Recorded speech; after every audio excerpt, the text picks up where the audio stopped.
Hi, welcome to a short little primer on why you should care about your data and your digital identity. As you can see, I work at Newcastle Business School and I do a lot of research around ethical use of technology and how it should protect citizens and their data. So when we think about it, we've all heard about the Cambridge Analytica scandal and the use of people's data. So when you think about it, your actual account in Facebook is no longer your own. At the moment, that's privy to Mark Zuckerberg's organization, who can choose to use your data because you've actually clicked yes and agreed that your data can be shared accordingly and used. And this is just one way in the Trump campaign, is how it worked to influence what they were trying to do and persuade voters.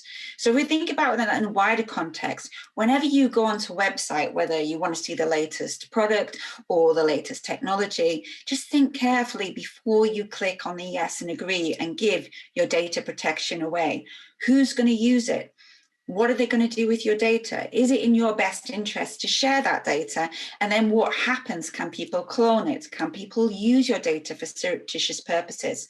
So we really need to sit back and reflect why we might be wanting to do that consumerist thing, buy the latest gadget, buy the latest piece of tech, or whatever you want to access. Really think about how you do it and then who can get access to your data once you've agreed to that third party having access to whatever you hold, your date of birth, where you go to school, who your parents are, what their income is, which area of the country you live, etc., etc. And then that's out there. That's on the internet and you can't take it back. So this is where we've got to be really careful. So you'll have heard about the dark side of the web and the criminal use and cyber attacks and breaches. So this is where we've got to think about tech for good as well. Part of my research looks at transparency. How can we build technology? So you've heard of machine learning, so the tools that actually tell the algorithms what to do, that then become artificial intelligence.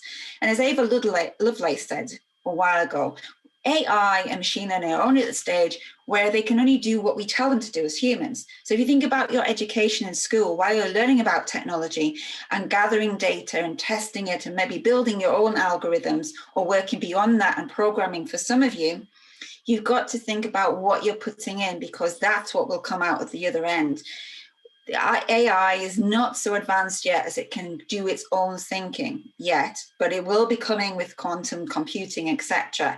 And in a term of financial, the concept of an open life means that AI can be used for good, to actually give you access and more facility to choose things that are good for your life. So when you get a bit older, how are you going to afford university? How can you get a job? How can you pay for technology, etc.? This will help you with it. On the dark side, if you think about Alexa, going back to the point about Facebook, Alexa's actually been shown to be collecting data on you when we've all perhaps opened up something, or your parents have opened up something where you've been to a film and the AI is actually tracking you. The algorithms are tracking you and what you're doing. So is commercial data a dark side?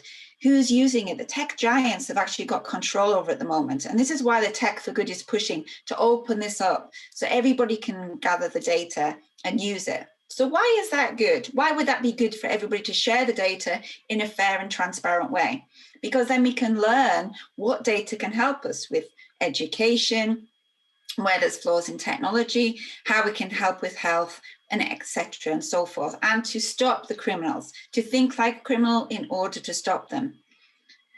So next, what we're thinking about is the black box issue. Now, some of you may be familiar with this, some of you may not be familiar. So the black box issue means that over the years, we've just relied on the algorithms and trusted them and thought they know what they're doing, but we don't fully understand how the algorithms and the maths that sits behind that get to a conclusion.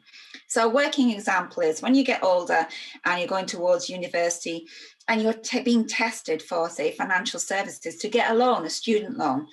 The algorithm, the black box algorithm, will build a ubiquitous profile of you based on the data it can collect and produce this profile. Now, based upon that data, it will decide whether you can or cannot have such loans.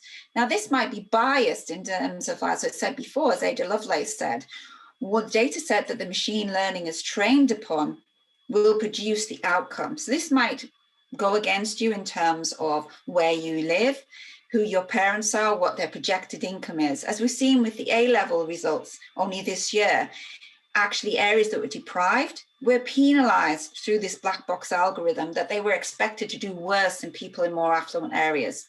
So this is why I would like to challenge you to take forward, to think about your data and why you should care about it, because your generation are going to be subject to more and more advanced technology. And therefore, you need to think about who's got access to your data, what they're going to use it for, is it in your best interest, and what you can do to help push forward the agenda to make sure that it's fairer. And it also has an economical cost because technology uses a lot of energy to burn. So I'll leave you with the taker. Make sure you're careful when you're clicking, because you don't want to end up in a Trump campaign. Thanks for listening.